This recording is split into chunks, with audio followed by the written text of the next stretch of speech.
last longer in the landscape in many parts.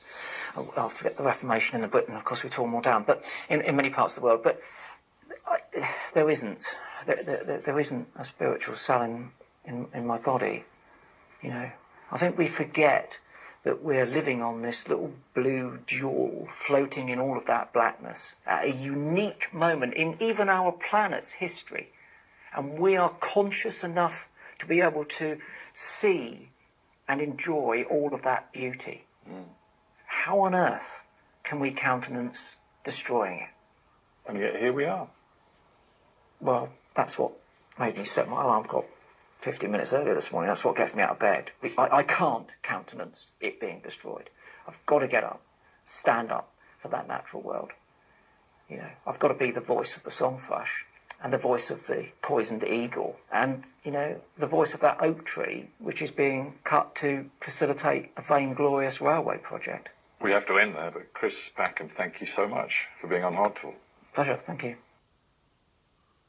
This is the BBC World Service, and we're asking, has COVID-19 changed our senses forever?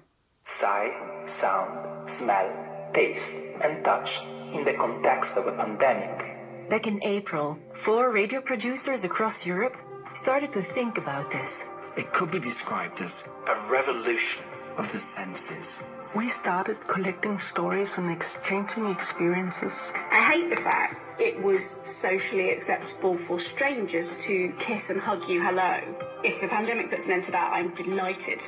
As a blind person, what I'm afraid of is that people, they start becoming really more distant than they were before. Because if you meet someone, touch is important.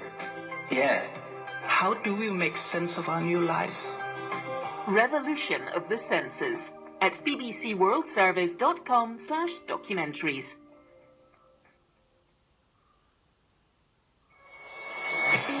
You're listening to the BBC World Service with me, Elizabeth Hotson. In today's Business Daily, we'll be asking how